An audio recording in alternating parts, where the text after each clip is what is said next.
Hello, I am delighted to be chatting today to Walt Fritz, who I've been following on Facebook with sort of that whole Facebook friend thing that we do, and how many people are really friends. But I like Walt because of how he comes across and some of that sort of fascio skeptic movement that he, he holds dear to my heart. And I've liked some of his stuff and how he takes that challenge. So delighted to see you today, Walt. How's it going? You're from New York, so I am, yeah, yeah. Upstate New York, like 6 hours from New York City. When people think New York, they immediately go to Manhattan. But yeah. yeah, I'm kind of in a rural village in Western New York. I live here, have a small physical therapy practice here in my little village, and then I travel and I teach a lot, and it's kind of my gig. Yeah. You So get you yeah, get nice you, to. you get the New York snows up there, didn't you? Oh my gosh, yeah, yeah. We get a lot of snow up here. Historically, well, I was born in Buffalo, New York, which is, one of those historic sort of winter type, news around the world type of things. But yeah, we got a lot more snow this year than usual. But you know what? It's almost over. So Yeah, we're if you think about where we are in Europe, we're on the same longitude, same latitude rather, as Newfoundland. So yeah, we're a lot further north than you guys are, but we get very little of that because of something called the exactly. AMOC, the Atlantic Meridional Ocean Current. But anyway, that's another that. So what's your Yeah. background? What have you always been in this business? Is this something you came to Well, I'm a late? physical therapist. Yeah, physical therapist by education since So when you say 1985. physical therapist, that has a different meaning in the UK than it does in the States. So we'll say a Yeah, well, physical therapist. the entire world calls us physiotherapists, except for in the United States, we're physical therapists. I guess it's just that need to be unique. I don't know what that's about, but yeah. So I mean, I teach a lot internationally. I get used to call myself a physiotherapist, but yeah, I mean, I graduated with a bachelor's in physical therapy back in 1985, which was the only degree available for a physical therapist, and that was the minimum and well, basically the requirement to become a physical therapist, which is what I did and what I am. And my profession, at least in the United States, has progressed in the 1990s to minimum master's degree in physical therapy to, I don't know, around 2000, they started to move into the doctor of physical therapy. Okay. And that's minimum standards in the United States. Um, Fortunately or unfortunately, I guess it depends on which way you look at it. We were never required to go back and, catch up. They grandfathered all of us in. And it really wasn't until 2 years ago that I finally got a master's degree. Not that I needed one. I was offered one during COVID through a UK program. And I did it, sure, to get the degree. It felt good at whatever, 64, 65, whatever I was at the time. But it offered me an opportunity to take all of my teaching curriculum and run it through the lens of an academic filter. And that was my entire master's program, was taking my teaching curriculum, not just from the mechanism of action of the actual tissue work we're doing, but the mechanism of action of the behavioral work we're engaged with every time we work with a patient. Mm. So it gave me an opportunity to really up my game, if you will, in terms of, well, what I teach, but also with sort of the depth and the breadth of how I see our work working, and I say our work, and we're a lot of mutual overlapping professions. And John, I apologize, I'm not even sure exactly what your background in education is to be, speaking of you like that, but I'm a yeah, kind of I so could describe myself as a I guess poacher turned gamekeeper, I guess. And yeah, and not a and lot, not everyone. I started out as a chef. That was my thing.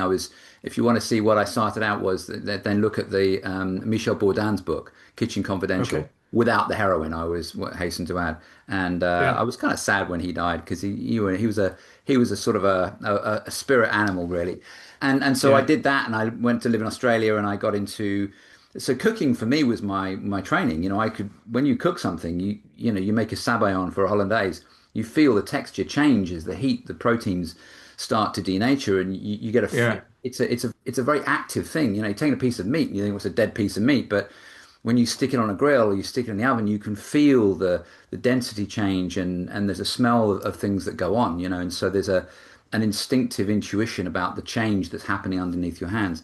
And so I don't really, intellectualize that until many years later. And then I started doing reflexology because I liked hurting people and, and did some massage.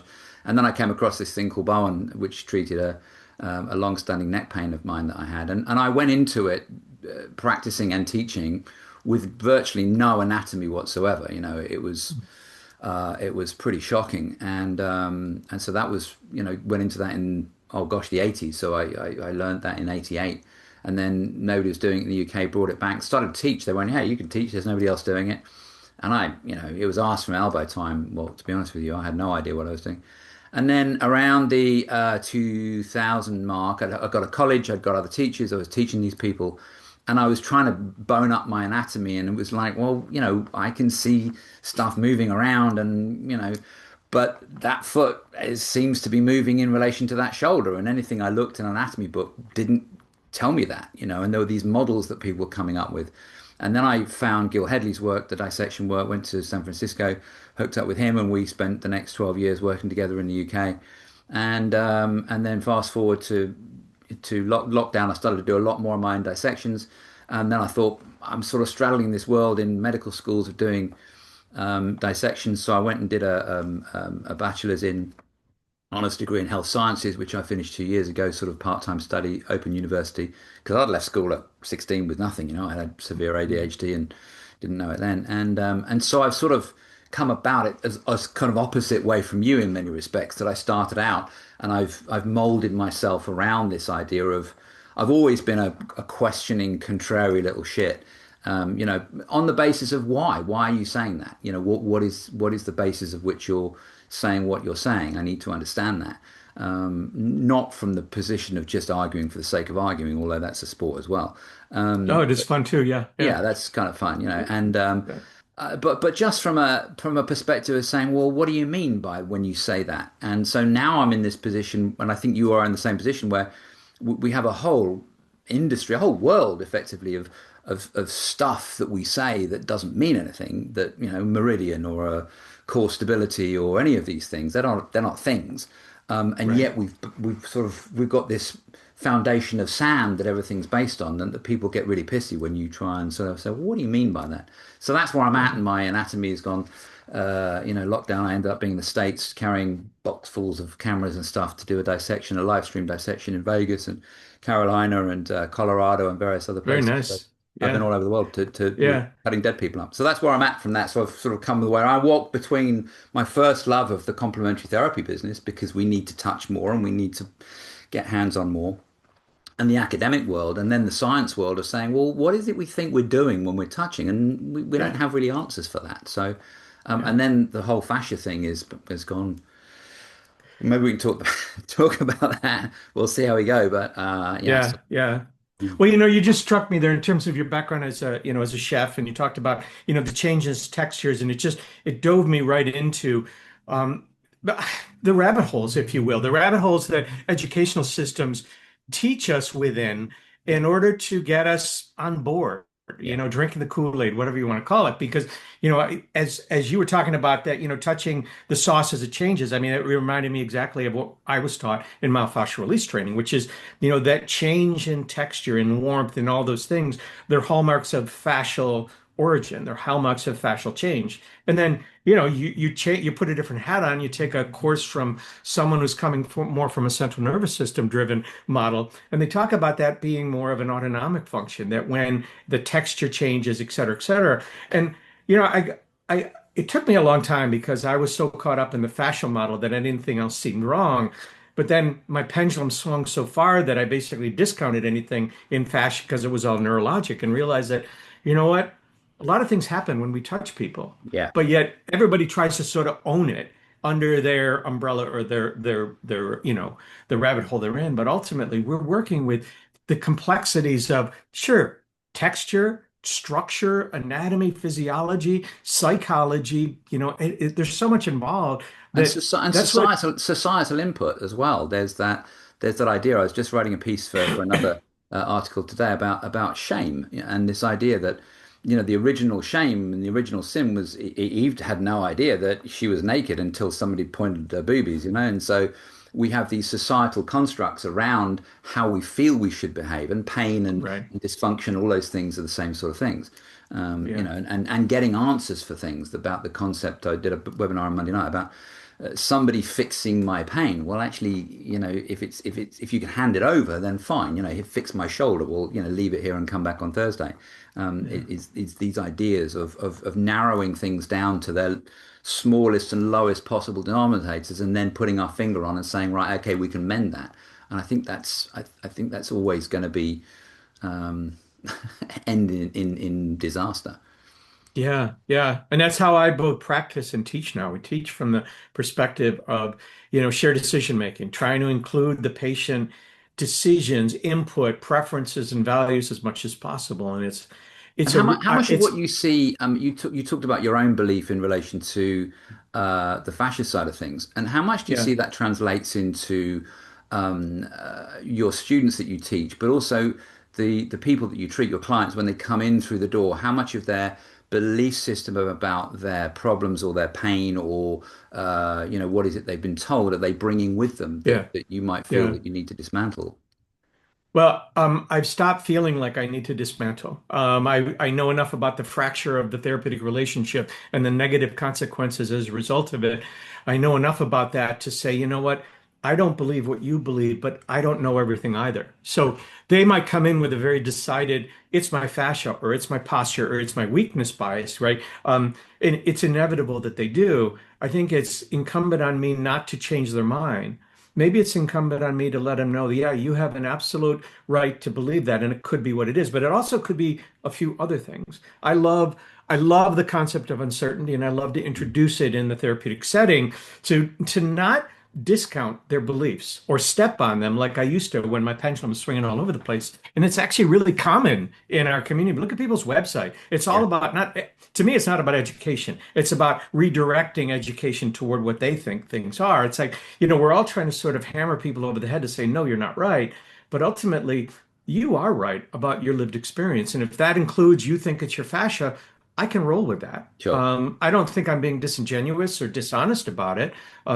I may not believe that as understanding the science, but again, the science is still emerging, and Yeah, whether it's fascial science or neuroscience or behavioral science. yeah. So I think that's a really important distinction among clinicians.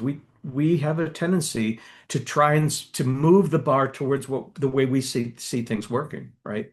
I So just you're saying that sort of that really the situation that the one to one, and I always like the idea that that there is within a science perspective the focus group is one to one. It's a one to one relationship that Mhm. what's the study group, what's the control group is a one and one, and the idea of what I think of as what if, that you're opening a series of possibilities rather than necessarily closing down somebody's ideas. Yeah, that's fine, but what if? And Yeah, asking them yeah. to potentially explore another avenue of thinking.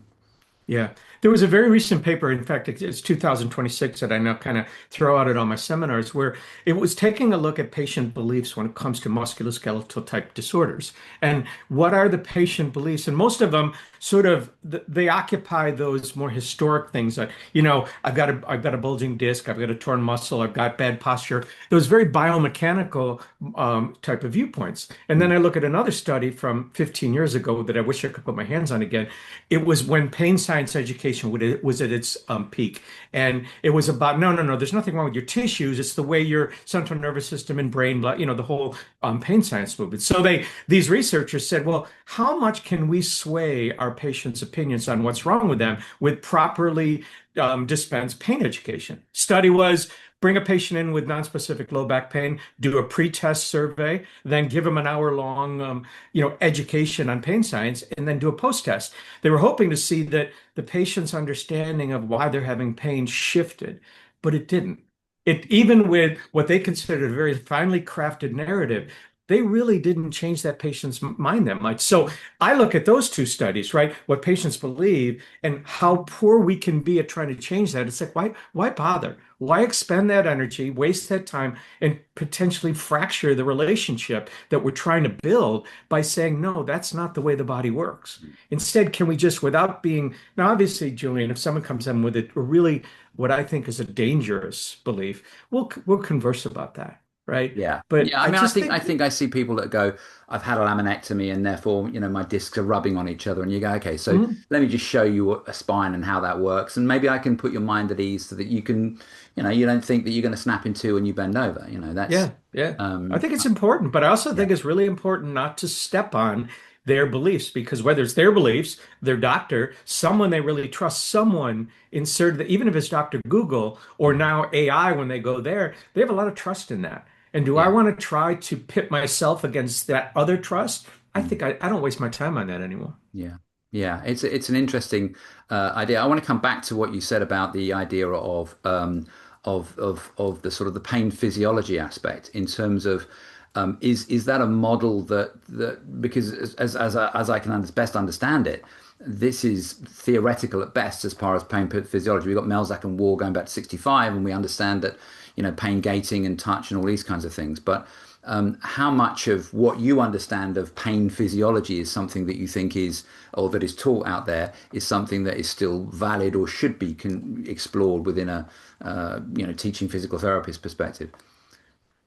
I think it's really important. I think like everything in science, it's emerging constantly. Mm. The constant, at least on my Facebook feed, nociception versus nociceptive, and a lot of energy being really spent understanding that peripheral to central mechanism. And Julian, I'll be honest with you, I've allowed myself just to sort of let that sort of filter through me instead of trying to absorb everything. Um, Yeah, where it do you go with it? Where seems do you it stop? seems more of a philosophical semantic type of a argument at times, and I still try to look for where does the patient lie in all that, right? Mm. Because I know the mistakes made 15 years ago when pain science education was first being introduced, that people were basically clubbing people and saying, no, it's not your knee that hurts, it's your brain that processes that, which is a very dismissive message. And it's very simplistic, and they moved on from that. But so to answer your question is I don't stay as much up on the most up-to-date pain science as I once did. Number one, my demographics have changed in terms of who I educate. I educate a population where pain is not the primary concern. It's speech pathologists is I teach manual therapy to. Not that they're not involved with people in pain, but it's lower on the ladder of what they're dealing with. They're dealing with the functional deficits from that pain or from that surgery, et cetera. So maybe that's my little excuse for not staying on top of the latest research. I'm not sure, or my excuse. Yeah. I've started recently really reading around the Carl Friston's idea, the active inference theory. Do you know much about this? I've seen it from a couple papers by McParlin, but not that particular one you're talking about. In terms of well, go ahead, go ahead. Well, it's the idea that essentially, we got this old model of the fact of the brain sits there and waits for information to come to it, whether it be pain, nociception, or what have you, and then it acts on the information that is coming to it. And actually, the active inference idea is that it's already ahead of you before your spinal reflexes are already there. It's already detecting the potential for change, tension to be required, pain to be an output. A good example of that came to me is that many years ago I went driving a tank for a day, whatever. And don't judge me. And me and a buddy, and it was my birthday present. We had to drive tanks in the mud. And in the hut when we got changed, we were getting ready for to putting up some clothes on. Afterwards, when we came back in, there was a little pot-bellied stove in the hut, and we'd had some chocolate in there, and we went out for a couple of hours. And when we came back in, I was getting changed out of my muddy clothes, and I was sort of standing on one leg, and I fell. We were about to go out for lunch, and I fell, and as I fell, the only way I was going to land was my hand was going to go on top of this stove, and almost instantaneously, my thought process was going, where's the nearest A&E? How can I get cold water? What am I going to do about this burn? Who's going to drive my car? All this stuff was happening, sort of life flashing before you. And when I got there, the stove was cold. So I landed on it. But it was already the process of what was going to happen when I landed there was already in train of thought. And so the rapidity and the speed of things would suggest that, it's going to be faster than standard neuro 300 miles an hour of transference of information. And so this is what this active inference theory is about. It's saying, well, we're already on top of what we're doing and where we're going and how we're feeling before we even get there from a conscious perspective. It's kind of cool, right? I Yeah, and my introduction to that is from Zoe McParland's paper on active inference synchrony and priors, which is probably a little off track from what you're talking about, but yet it is that sense of the predictive ability. She's using the concept of prior, connecting a prior to a present event. Yeah. It caught my attention for some obvious reasons of when we do body work, we're actually often tapping into those past reaching memories, if you will, Mm, which myofascial release always says, oh, no, that's because the emotions are stored in your fascia. I mean, that's a bunch of crap, but people love stories like that. yeah. But to me, McParland's paper, utilizing some of the principles you just talked about, it sort of created this really nice bridge between what I learned about why people have emotions when we touch and maybe some of the more modern interpretations of why we might see that from a more centrist perspective. Mm. So, When you say a you know, centrist perspective, yeah. A non rabbit hole view, right? Fascia people view it through the lens of fascia. The neuro people, it's all about neuro, right? From more of a blended or centrist perspective, it's what I try to accomplish in my practice and my teaching. That it could be fascia, it could be the stuff that I learned 35 years ago, all that work, but it could be a lot of other things. So, how much does it matter that we know the exact tissue mechanism when there's so many potentials at play there, you sure, know? sure. And to me, that is the centrist perspective to say all of these are possible. How much time do you want to spend on each one of them, or Mm. how much do you want to learn the dynamics of the interaction? Which I think the dynamics of interaction are just so hugely important. Almost, I think it even trumps anatomy. And I know that that's almost heresy in a lot of circles to say anatomy doesn't matter. It matters, but how does it matter when it comes to touching a person? We're not touching their anatomy other than their skin, Sure. as my friend Dan Jacob says, right? So all these people who are claiming ownership of a tissue or pathology within the structure, we're putting our blinders on to do that. I would rather stay kind of in that outward, soft focus type of place of being a centrist, seeing all of them as possible. It is an interesting one. I mean, again, the anatomy of the rabbit hole, and I'm very anybody that looks at me will know how down I am on classical anatomy. But you see a crowded street, you walk down around a shopping mall, and you'll see hundreds of people, and all the anatomy is identical. Everybody's got a biceps or a tricep, and there's going to be variation. They've got a large Right. intestine, small intestine. There isn't much variation in terms of human anatomy, but they're all Yeah. different. They all move differently. They all walk differently. They all have a different attitude and a posture. And it's those are the things that I think we need to involve ourselves in terms of when we're talking about the human experience. Anatomy is a model of dead people. There's a foot, and it doesn't matter whether it's a plastic foot or a human foot. I can learn Yeah. the structures of that foot just as well from a piece of plastic as I can from a human.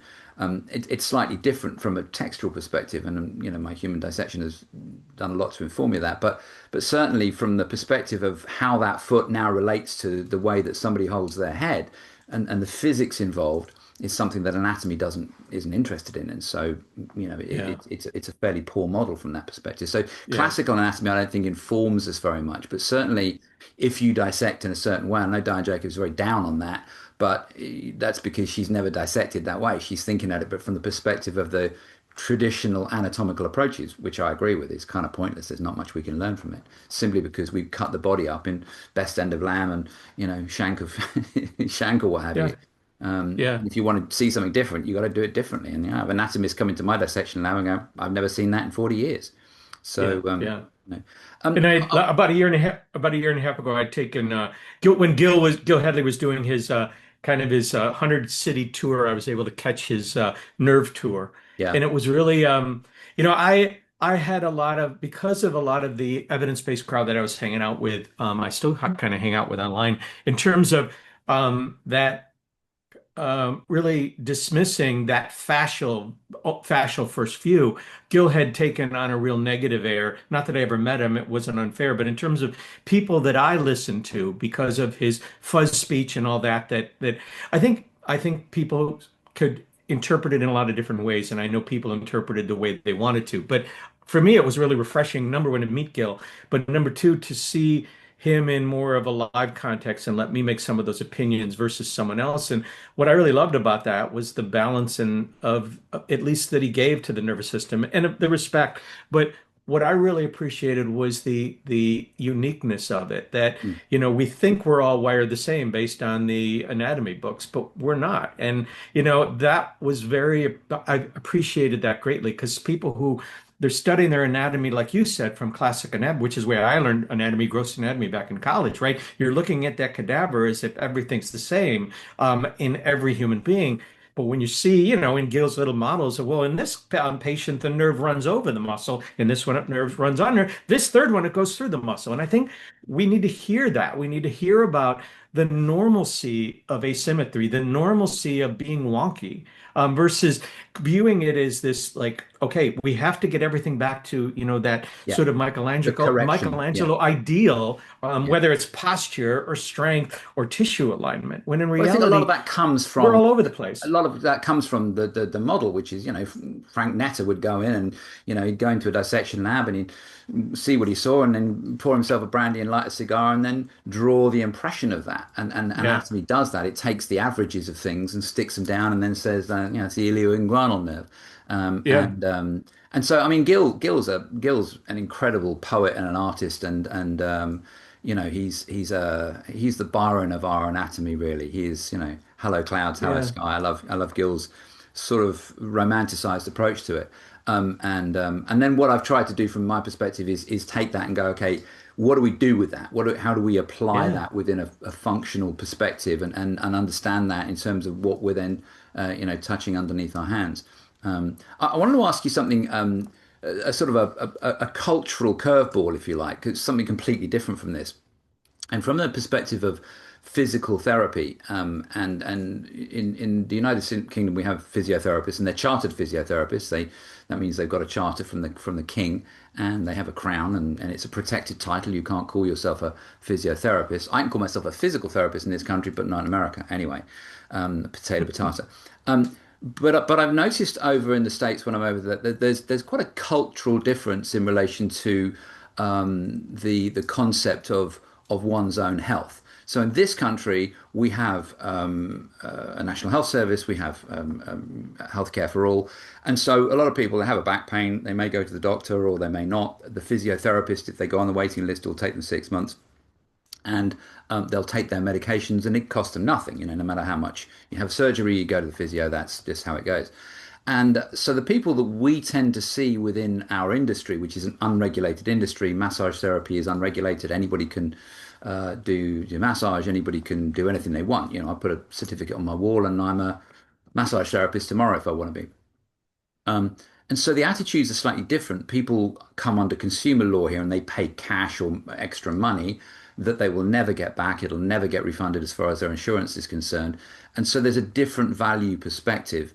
And I wonder how, it's hard for you to say, I wonder how different that is in the States. I know people will be deeply understanding of the different drugs that they can get simply because of what they're going to get when they go to CVS and the drugs that they're going to ask for are generic and stuff like that. And I wonder whether that is also something that you see as a more informed, or people are coming because they're on insurance, or they don't come because they're not. I wonder what your take on that was. Yeah, yeah. Well, so I'm sort of positioned somewhat in the middle. I mean, I am a physical therapist. I accept some of the national insurances.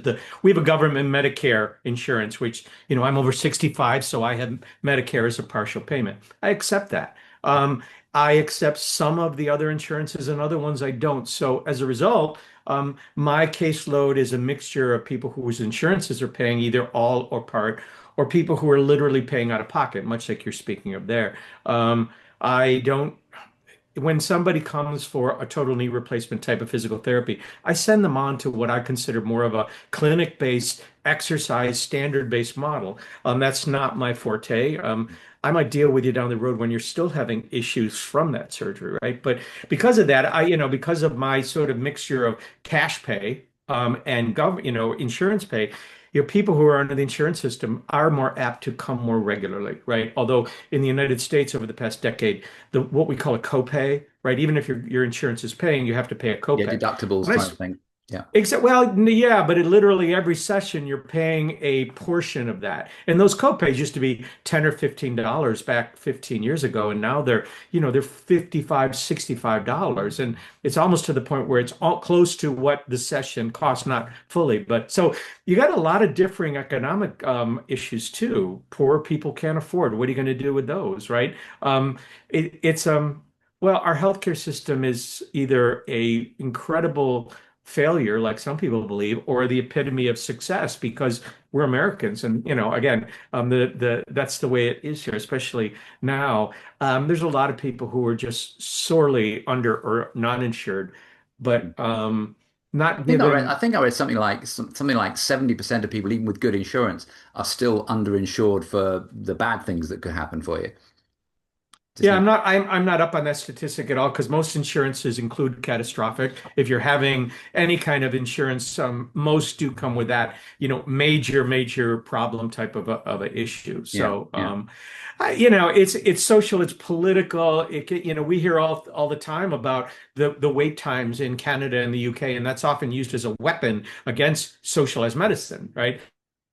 But then you have all the underserved who would be willing to wait that 6 months just for care. And So also we from a still have social, the counter to that is that if you want a knee replacement and you've got 10, 15,000 pounds, you can have it done tomorrow. If that's what you yeah, need. So there's no issue to that. If you're on a knee, if you need your knee done, you'll get it done this year. Almost yeah, certainly, the wait times are pretty down. If you've got cancer, you'll get seen tomorrow. And if you've got the cash, or you can put it on your credit card, then you can walk into a private hospital tomorrow and have it done. So there's no issue yeah, with that. yeah. Yeah. I was I just just te I was wondered in just te terms of the non-specific lower back pain that you mentioned. We know pretty much in this country that if you've got a back pain or a neck pain, and it accounts for the vast majority of I think it's a second only to mental illness, that time lost to industry of musculoskeletal pain, that you're going to go to your doctor and he's going to go, dude, take a paracetamol, go away. And we have this thing called the National Institute for Clinical Excellence, which sets what doctors can give you on the NHS as far as your medication is concerned. You're not going to get a referral to a physio. You're not going to get an MRI. You're not going to get an X-ray. You're not going to get any of that stuff because Mhm. the studies say go away, it'll get better by itself. And so that's where Yeah, we pick up either those people who are 4 weeks down the line, they can't wait 6 weeks, or they've had the surgery. And but the vast majority, I always say to people, we don't see the majority of people, we see the people that still have the problem. And yeah, then there is an attitudinal self-selection that by the time they come through that door, they're ready to do whatever it is that sort of takes it, but they're going to have to pay for it. And so there's a perception of value for that as well. yeah. Well, in the United States, I think referral to physio is it's not an automatic when somebody has low back pain, but it's a very, very in addition to maybe over-the-counter prescription type of meds, a referral to physical therapy is often the first line of treatment, if you Mm. will. Yeah. And I could be cynical there because in the United States we've got these massive hospital systems that include the typical hospital services.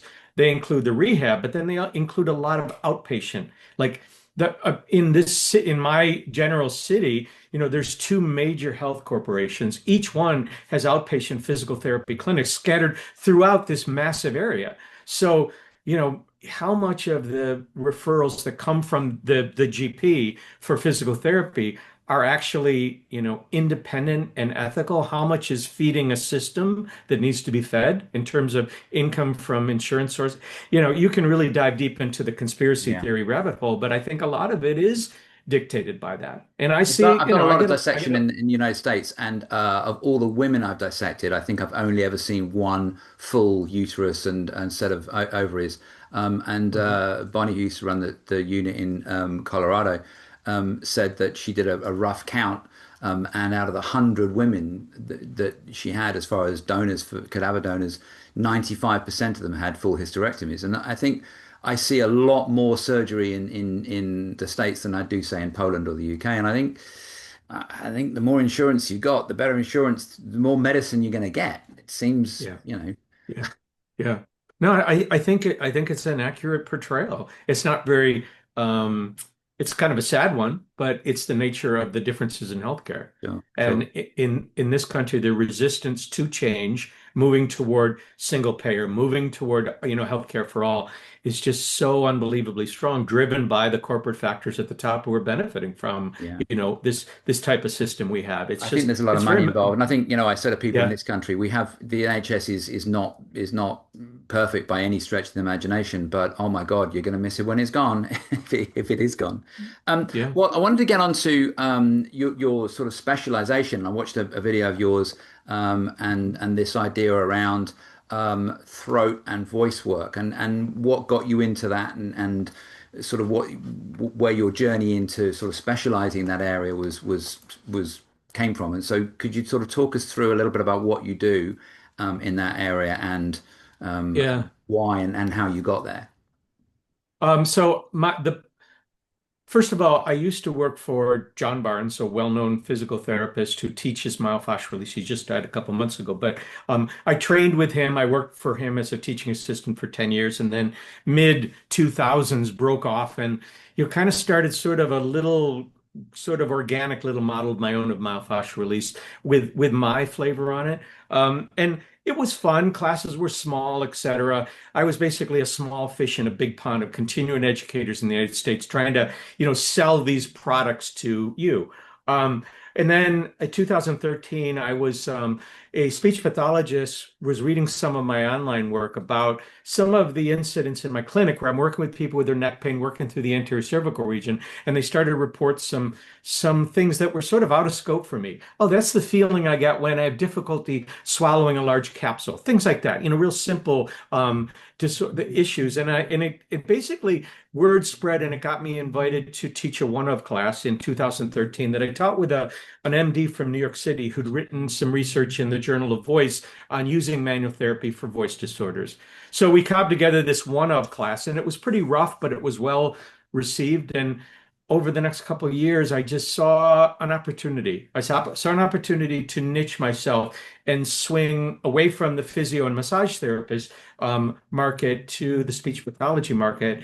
And it's been one that I never look back, because to me, it's given me a new lease on life in terms of what I believe, what I teach, what I'm able to convey to people who aren't typically touch manual engagement, speech pathologists, but also voice coaches. I teach in the UK a lot in terms of, the voice care community is very different there than here. And we get all Voice care sorts of community, that's professionals. a new one. Yeah, yeah, vocal health community, right? Right, When okay. it comes to vocal performers, a lot of issues of, voice hygiene, as they call it, but included in that is both preventative as well as sort of rehabilitation type aspects. So that's just a small niche of what I'm doing, and the speech pathologists that I teach around the world teach me as much as I teach them, I suppose, understanding that. But we're dealing with a lot with oral motor issues, with post-surgery, post-radiation for cancers, but we're also dealing with a lot with oral motor delays from developmental disabilities, head injury, a lot of rehab from head and neck cancer in terms of voice, swallowing, airway issues, tongue placement issues. It's it fills my basket. It really does, and Mm, I can it's imagine. what gets me to go around the world and teach anymore. And I've let go of the other classes that I used to teach because I think I found my niche. So within and it's a great niche, and I have to be um, confess that I did do some stuff, and I mentioned to you in our chat about the words I like. I like the words, some words in anatomy, and arytenoids is a word, the word that I love. Hmm. And I also I'm entirely fascinated by the strappings that suspend the hyoid. Those layered muscles, the sternocleidomastoid, sternohyoid, mylohyoid, that kind of thing. And I said I was going to ask you a question about that, and I am.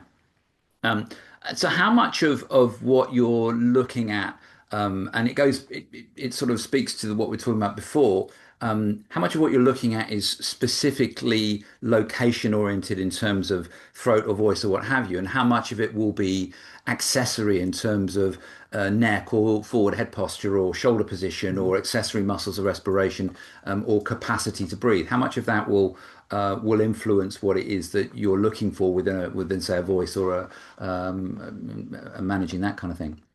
Yeah, so when I have access to someone here in my clinic, I'm able to spend that time looking at both what one might call primary and secondary or accessory type of issues, right?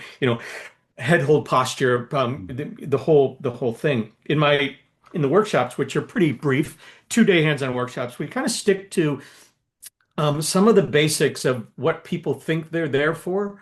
And in terms of the speech pathology or speech therapist community, depending on what country, there's a sense that no, no, we don't do, head posture. That's more physio. Whereas other therapists, Okay. speech pathologists feel like, yeah, that's definitely within our scope. And I teach around the world, and I just find it fascinating how boundaries are so different. Are you a centrist within your profession, or you allow yourself to work at the fringes? Mm. I think a lot of my work lends itself to the people who are comfortable at the fringes because we talk about GERD, for instance, right? A speech pathologist does not treat GERD. That's a physician's A responsibility. GERD. When But you say GERD, reflux, gastrointestinal reflux, right? yeah, yeah.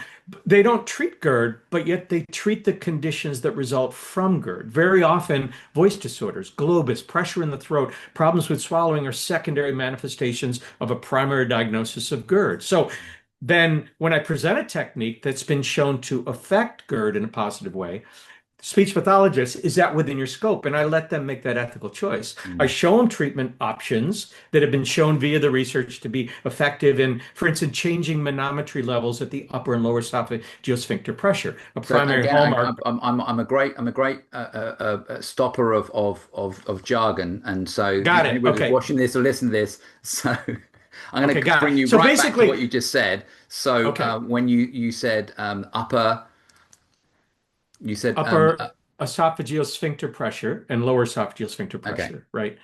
And basically, it's just a measurement. How well is that sphincter controlling pressures? And if the sphincters up here and down at the hiatal opening, if the sphincters are not functioning properly due to too much acid or all sorts of issues, they're going to let the acid come up in reflux. okay. And We got esophageal hiatus down in here, yeah, and we got the sort of this peristaltic action. We got the say the pyloric sphincter, which it seems to be another issue going maybe that's happening there as well. I don't know. yeah. And then we've sort of got this idea of contraction of the sphincter as far as the top allowing food down into the gullet.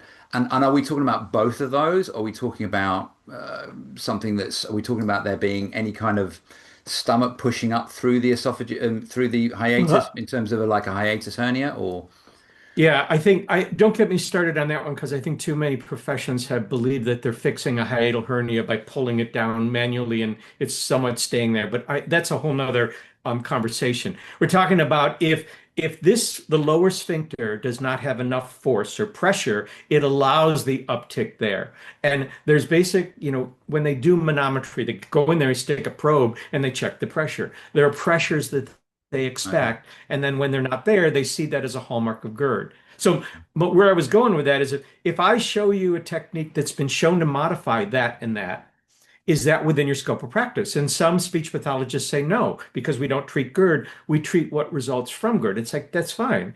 Other people say, you know what? I think I might feel comfortable doing that, knowing that it may have a positive benefit on the diagnosis that I do work with. Hmm. And Okay. I So love I love sort of throwing out these ethical dilemmas to people for them to wrangle with instead of me telling them what direction they should go. okay. So help me to recognize what we're talking about. So I have what I would say is gastrointestinal reflux. So sometimes if I've eaten a piece of, we'll come back to dark chocolate later. I want to ask you a question about that. But if I've eaten too late, perhaps if it's floury, a curry. We love our curries in this country.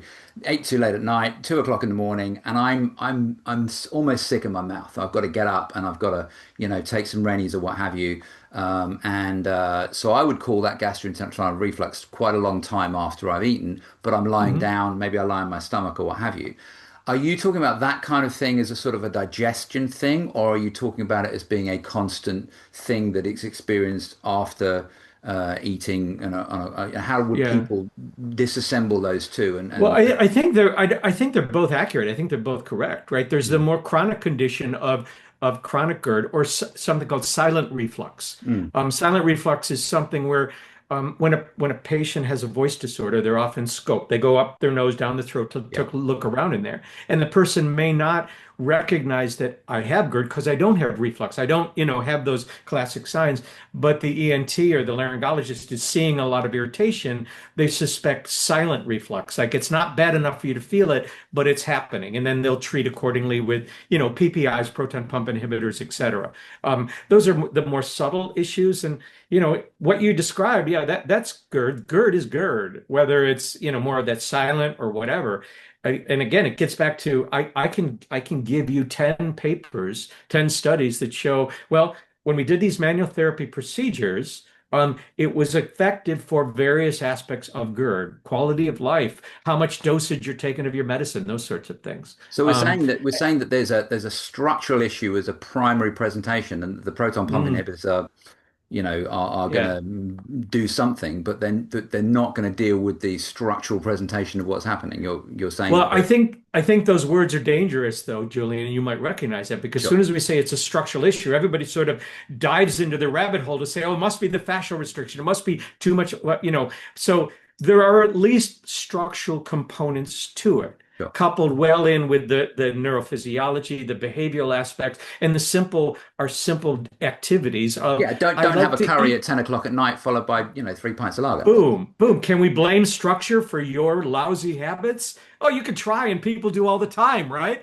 Yeah, it's But you have to be rather, you have to be a little pragmatic about it to say, okay, it's due to a lot of different things. It's sure. nothing in life is ever single source, right? Mm, It's all there's always multifactorial natures of the causation as well as, in terms of intervention. And when we start accepting that, we'll see GERD as and all these other conditions. It potentially is contributed to by a lot of factors. yeah. So anyway, Okay. yeah. So it's that sort of thing that I address in these classes And that I and then teach. what got you there? What was the quite often like you got a niche, but Yeah, how it wasn't suddenly you woke up one morning and went, this is my niche. What yeah. was there a person or a process or a thing that happened to you where you were, an opera singer or Now, for me, it was about sticking my toe in the water, as they say, and teaching a few of these classes on a trial basis in the early or in the mid-teens when I was trying to figure out, okay, that was a fun class. I did that first one, right? Mm, Does it have any merit? And the more I taught it, the more, okay, so I'm going to be really blunt with you, Julian. I like teaching speech therapists, speech pathologists, because they don't have a lot of preset notions mm, like physios and massage therapists do. That you know, it's hard to sort of unpack our fingers from around our sacred gods, right? And that's what I found with massage and physical therapists. It's not that that's a bad thing, right? We're allowed our sure. beliefs, and I've said that earlier. Of But course. it gets really difficult when. So I teach a very non-anatomical based. I teach more on patient feedback, right? We might be palpating the digastric, but what does the patient feel when I palpate it? Is Mm, that part of their issue? If not, just because the digastric feels tense to me, it may not actually be a problem. And in a nutshell, that's how I teach this work. And what I found was a very hungry audience. It's manual therapy has been in their literature since 1980 in terms of using manual manipulation of the larynx for voice disorders. It's just very few are taught, especially very few are taught in a more structured way. And I just, that's really what got me into it. mm, And yeah, it's having those sorts of patients at times come in my clinic and having success with them, turning that into a new approach or whatever. But it really sort of centered in on, I found a niche that number one was being not really being addressed within the manual therapy education community, a few people, et cetera. But I don't know, it gave me a new lease on life. And at mm. 66 right now, Yeah, I cool. just feel like I'm really just at that arc of the top of the arc in terms of what I feel I'm able to accomplish, which is a pretty cool feeling. That's great. But men in Yeah, their 60s, what can I say? It's in 60s is 60 is a new 40, right?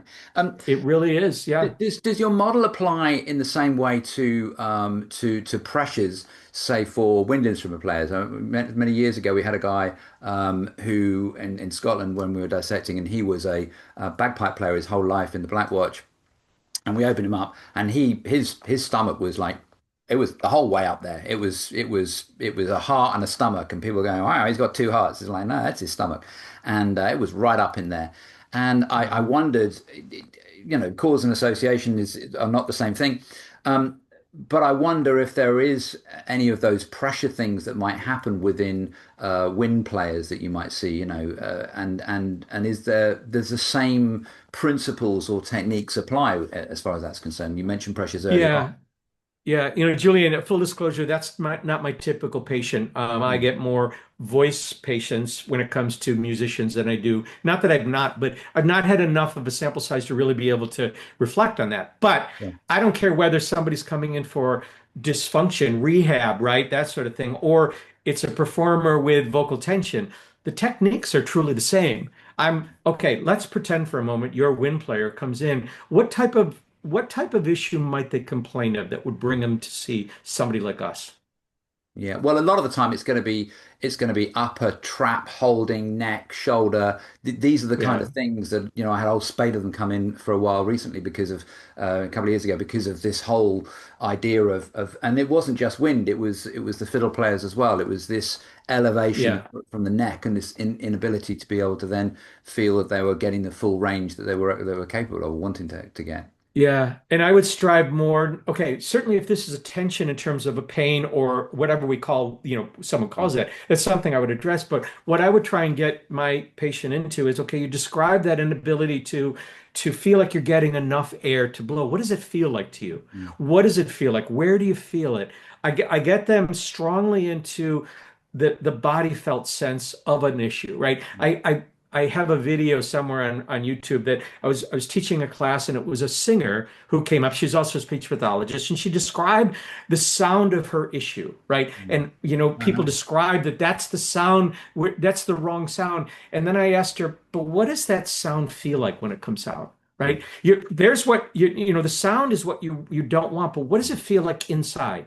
And Yeah. when I ask somebody, what do you feel? It could be, I feel pain, I feel tightness, or I feel shame, I feel embarrassed. So we go into that open-ended question because Julian, that's exactly what I target my treatment for. I don't target like what I think is Yeah. wrong physiologically. I try and stay tapped into their lived experience. And okay, I want to do something to you that feels like when we're having a conversation with that inability to get enough air. What does it feel like? Are we there right now? Well, interesting enough, you say that because a lot of the two or three of them were saying that it wasn't so much the physical aspect of what they were presenting with but was what was coming into that was they were on tour with a show that was touring and was pretty demanding being on the road. But the fear of what if I can't perform? This is my livelihood. I'm Yeah, I'm a freelancer, and this yeah, fear almost of is this my age? Am I coming to the end of my ability to be able to do this kind of stuff? And yeah, and so a lot of that was then that behavioral that was translating into the what they were presenting. And so it was finding that point in saying, well, how much of this is as a result of a couple of them had a chest infection yeah, previous, got yeah, attention from there, and then of course it's knocked onto that, and it's just asking those questions like you said about what does that feel like and what are your fears, and it's almost becomes like yeah. so many of my sessions become a almost a counseling session in some respects Yeah, that yeah. dealing with the And I fear have is to the be really, primary element. yeah, I have to be really careful of that. I am really careful of that because historically, at least in the United States, this concept of body held trauma is just such a marketing thing in terms of releasing someone's trauma. And I learned that, back in the 90s. And you know what? It was helpful, but for none of the reasons that were described as Yeah, as the why of it. But what I would rather try to do is stay in my lane, as they say, as a physical therapist, but yet understand the psychosocial ramifications of everything we see people yeah, for. And all I try and do with my questioning is allow that full exposure to their feelings, but then redirect the treatment. Instead of me treating based on traditional parameters of, oh, your shoulder's high, let's get that shoulder down, and I think that'll help. I work from their lived experience. Like, tell me where this feeling is, and let's start right there. yeah, Can we do something? I'm not trying to release your shame, yeah. right? What I'm trying to do is connect you with that. Yeah, when I try and get that breath in, that's the trigger right there that you just replicated that is part of this experience. And I'm I always tell wary people, of the word release in any, oh, whether it's fascial or trauma or anything like that. I think exactly, sometimes if exactly. you ask the right question, somebody answers you out loud, and that's the first time they've really heard it, and then Yeah, it's out there. yeah. You need to do nothing with it. Um, I got a couple of other things to ask you. One is kind of a weird thing. I had somebody that came to me. She's actually a friend of mine, quite well known. She's a quite a famous folk singer, and she was about to perform in the Opera House in Belfast, 3 nights on a row, sold out. There was a video being made of the whole show as well. Voice had gone. I'm like, wow. And I'd been treating her for a little while, and there's a little bit of stress involved. And she was literally a couple of days. She's like, Jules, can you help me? I'm like, "All right, I'll do my best." And so we did some work around her neck and her throat. And I don't know where I'd heard somewhere that dark chocolate was this thing, and I had no. And I said to her, "Look, I have no idea." So she went and got herself an 80% cocoa solids and let that Ooh. dissolve down her throat. Now, whether I've never really looked it up, I think I must have read it somewhere, and she swore by it. And so to this day, she still, the moment she feels her voice is going, she gets a square of dark chocolate, lets it sort of run down her throat. Have you heard that? Is there anything to it, or is it just one of those? I've not heard the direct chocolate, dark chocolate narrative, but I know there are certain like holy tenets that people feel like these are the things you must do. Hmm, And we can call it placebo if you sure. want.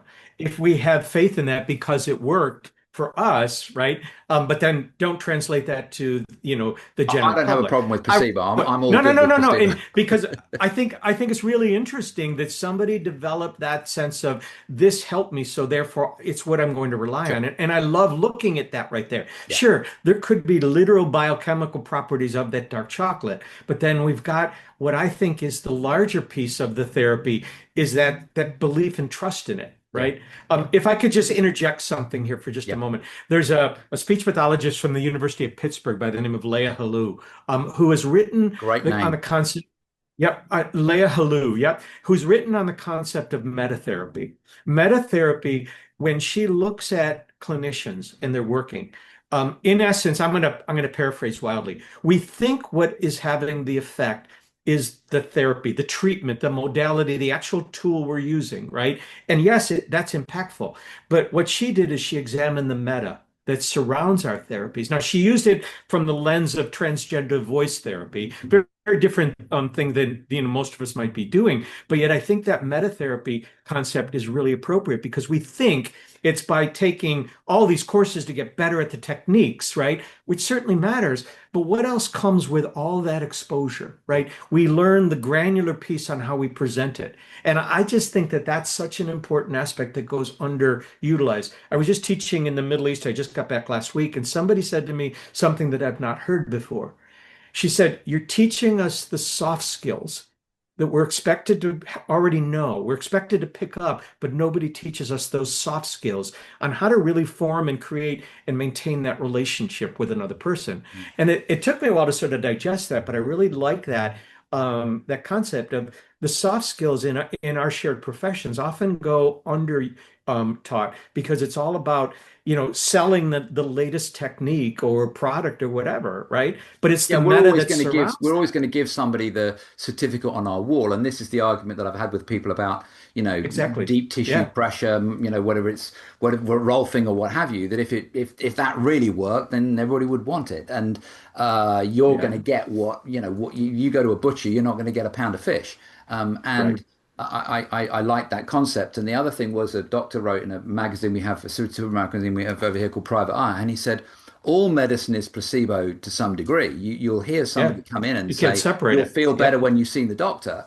And how can you extract that persona or that soft skills, as you refer it, from the hard professional, surgical, clinical skills that we've got? Well, you Right. can't. They're all Right. part, until AI takes over our jobs and gets rid of us all. And Right. and, and that's what we'll always miss. And stepping back one moment for your singer who was singing in Belfast, right? Um, the vagus nerve, the autonomic system, plays a strong role in laryngeal musculature. Some of the vagus nerve innervates motorically some of the laryngeal musculature. So stress, tension, all those things. If they're heightening sympathetic dominance, often it's reflected in a person's voice. The Okay. lead up to this massive 3 night performance that was going to be taped, how much of it was a physical, how much of it was more autonomic shift, Yeah. right? And we can utilize various strategies to help with that in terms of the autonomics, and some of it is basic care, compassion, and reassurance. Mm. Is that the total answer? No. There's certainly physiological nature of Schlepp has pointed it out in terms of Ruffini mechanoreceptors that, they have the capability of reducing sympathetic dominance. So anyway, I love just throwing another iron in the fire to say, here's another possibility. And Yeah, this and some they people are hate it. literally endless, and They sometimes are. that thing of, hey, it's going to be okay, and if it's not, Yeah. I'm here to help you with, it's sometimes that's the softest thing you can have, because I don't know, you never know when what and any outcome's going to be. Well, I just want to ask you, I was looking at your video of you, and it's one of those annoying questions that I tend to ask people, of what do you think when you're mobilizing that throat? And it was really cool to see down there. You had a camera down somebody's throat. And I'll Yeah. put a link up to it if you've got another video of that link that you had there.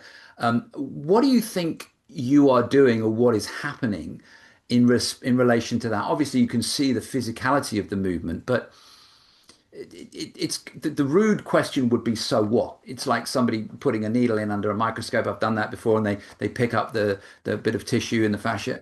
Do that. Come again. And it's a case of, you can see the foiling effect, and there is that argument that says, so what? So what So next? yeah. What's Yeah. the effect? What's the impact?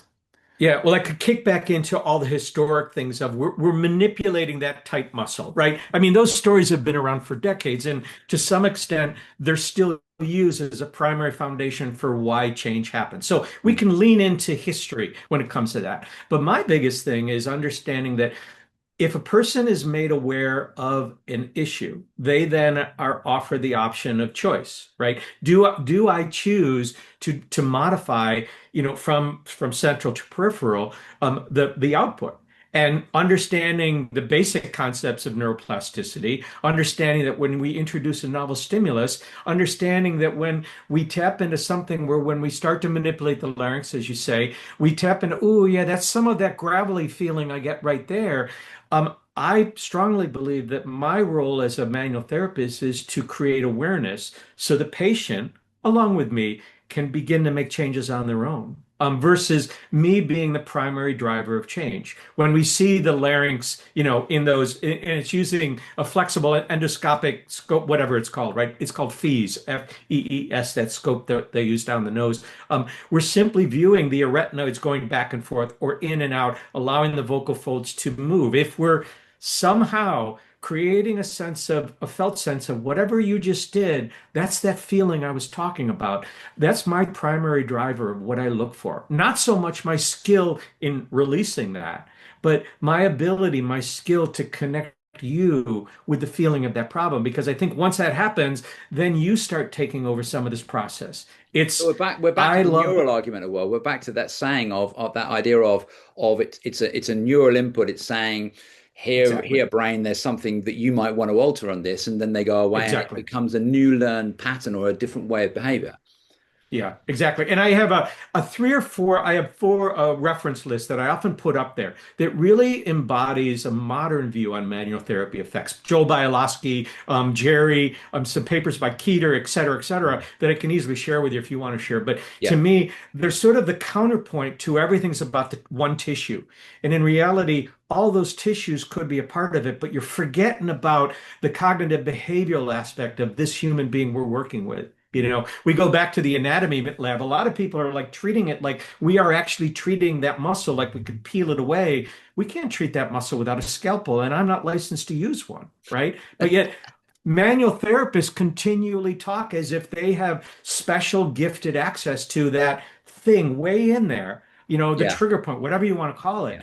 When in reality, we only have access to the human being out here. So let's include other factors. It's very interesting. I chatted to one of the chaps that is one of the editors of Trevelyan and Simons these days, a Dutch guy, and he's sort of very much a case of trigger point. Well, so what? It's about the behaviour. After a period of time, you get to our age, and you go, well, let's worry less about the thing that we're poking or prodding or rubbing, and more Yeah, about the behavior that's going along that with that, and what else is associated with it. And I think that's kind of interesting that he gets yeah. people to play and jump on trampolines these days. I And did want to ask you. Sorry. I don't think Janet Travell ever intended for a trigger point to be considered a noun, right? It was more of a metaphor. And unfortunately, I think it's just evolved when it Yeah. comes to commercialism to be this noun that we think is the factor at play with every problem. Just like the fascia people think it's these undiagnosable fascial restrictions. And, Yeah, it's core metaphor, stability. It's core stability and myofascial meridians and anatomy trains all over again. Then they're not real, yeah, but we hang on to them and treat them as if they are. And yeah. and we create a truth. It's what we were talking about earlier on. I do want to ask you a very specific anatomy question, which because of your specialty. Uh-oh. Um, Okay. and I kind of love weird little structures in the body, and one of my weird structures that I have is the omohyoid, right? So from the hyoid bone going to, and people are always surprised by this. And the other one is that we have is plantaris, which is people don't even realize it's there. And so this omohyoid going from the top of the shoulder blade up to a hyoid, and one of Yeah, those hyoid structures that are sort of helping to suspend. Why the shoulder blade? What is this thing doing? yeah, yeah. And I'm Well, not buying for a second any of the nerve activation, the function that's in grants or anything, or Rowan Kochi or anything like that. I read an anatomy text once where the author theorized from an anthropological perspective that the omohyoid could have been a vestige from when we were a quadruped. And I don't remember his line of reasoning, right? But it seems to be less appropriate now. But the in common and anatomical function, the omohyoid is seen as one of the muscles that resets the larynx after a swallow. It resets it back into place, contraction of the omohyoid, right? Now, it's a pretty random muscle to come from the top of the scapula. Exactly. And who thought that was a good idea? I don't know, right? I'm not totally opposed to that sort of, look back into maybe it was had more of a role when we were a quadruped. And again, I don't remember why, because we are the only our hyoid is unique when it comes to mammals in terms of I'm losing some of the exact the romantic aspect of why our hyoid structure allows us to speak the way we do versus other mammals. It's a very different process, and I should have boned up for this one, but I didn't expect a homohyoid question. But I think, and it's funny you said that because it's one of the muscle, and I'm not muscle centric at all when it No, comes to me neither. teaching. We use muscles as general ideas of what people are talking about, right? The inferior pharyngeal constrictors we use not as saying here's what we are treating, although in the past they said that, right? We use it more of an anatomical reference. But omohyoid, when I'm in the space, I'll often feel it rising and falling. And when it's contracting, it's actually coming up and down like this. Mm, And the first dozen times I felt it, it's like, what in the hell is that? And then mm. I did a deep dive into, one of the anatomy maps and realized that when I'm occupying the space in front of the spine behind the larynx, the omohyoid is right in there. So anyway, I think it's a Okay. relatively unique muscle with a lot of different theories onto why. I wonder sometimes whether there is a sympathetic nervous system element to it, in as much as when you say, for example, in a somebody's firing a gun, you're going to do this, and you're going to pull in. There's going to be a change in the way that you breathe. There's going to be a sympathetic Mhm. response to it, but it's very meaty as a muscle when you see it. It's very muscular. There's no fascia around it. I mean, there's obviously Mhm. going to be to it. It's a pretty meaty structure, as all those hyoid structures are. So it's just a cool one. I think. I mean, I always think of plantaris, which is the longest tendon in the body, and people don't know what it is. And it's a small muscle that's coming up to the outside of the femur. And I think of it as being there's a good study that was done out of Ohio that talked about the lower limb being huge in relation to vestibular balance. And that lower limbs, particularly in older patients, are as much contributing to inner ear stability as the inner ear, funnily enough. And so you're going to need these proprioceptive mechanisms that are going to provide a tensional reference point for where our feet are and what's happening and whether it's slippery around there. So a little bit like the stunt kite that you have. You have two handles and you pull on one, and you only got to pull on one, and then the other one goes, and you're still in control of it. And I wonder if sort of omohyde's in a similar sort of vein, that maybe there's a sort of a tensional control or a tensional element that's giving us a proprioceptive element to, where we need to know where our shoulders are in relation to the rest of our head, and particularly our throat. So why not? Yeah. I think it's a reasonable theory, right? I've never heard it come from that perspective, but why not, right? We don't know. It's not certainly not the only muscle of the hyoid in terms of maintenance and balance, et cetera. But it just again, it's bizarre orientation sort of invites theories, I think, right? Yeah. Cool. Yeah.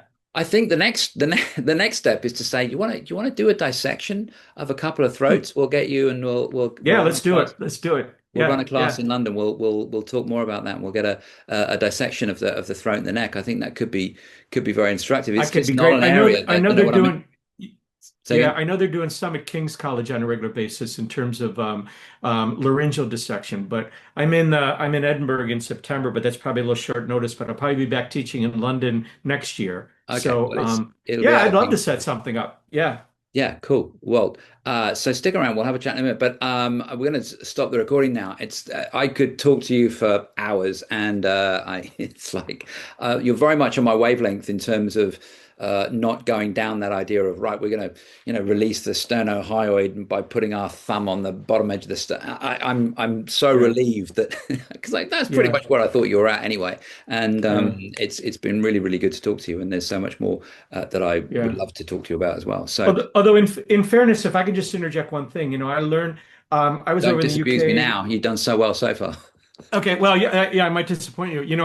I in 2019, I took a workshop from Jacob Lieberman, who's a British osteopath and psychotherapist who teaches laryngeal manipulation in the UK across Europe. And I came over to learn from him just to learn a different style, and it was a very different style. He's very, very muscle centric, treat from origin to insertion, one muscle at a time, that sort of thing. Mm. But there's an acknowledgement that that work works too, Sure. right? And to be so myopic to say, no, no, no, that muscle-based work, that very specific anatomical work doesn't work, I think is to be foolish to say that. I just have a very different take on it, right? I Yeah. don't work from that perspective. I want to qualify I might end myself up in as working that much as same muscle. yeah, Yeah, as much as Gil says this, that hold on to your practice dearly and hold on to your theory lightly, and I use that all the time. As much as yeah, the strong belief that when you can release a muscle or you can access it by pushing, you can get hold of the psoas by pushing your hands through the abdomen to change something. It's like okay, right. keep doing that, but let's have a chat about what you think you might be touching before we we Exactly. hurt somebody, and that's really what I Yeah. mean. Yeah. So, I certainly know that anatomical based or other structured based type of protocols, they're not my cup of tea, but yet people find them helpful. And what I Absolutely. try to do is instead of saying, okay, no, it's this, what are the common denominators in all these therapies? And Yeah. I think that's what I'm trying to strike down to. And to me, it's the relationship. It's that therapeutic relationship is at the core of all of this. So let's do everything we can to foster it and not fracture it. It's a And touch. that's, It's an informed yeah, touch, and it's a touch that to me that says that this person, in much the same way that I wouldn't serve somebody in a restaurant that's a vegetarian, I wouldn't try and serve them a steak, but I wouldn't also say that a carrot is a steak and it's the same thing. We need to be adaptive to who we are, and if yeah, somebody likes having chiropractic adjustment, you keep doing that. You do you, boo. I don't. It's nothing to do with me. I'll do what yeah, I can do for you. But it's about personal preference as much as anything else, and it's deep, hard, whatever. It makes no odds to me. And yeah, so I think that's what I mean about we're on the same wavelength as far as that's concerned. We don't really know what yeah. we're doing.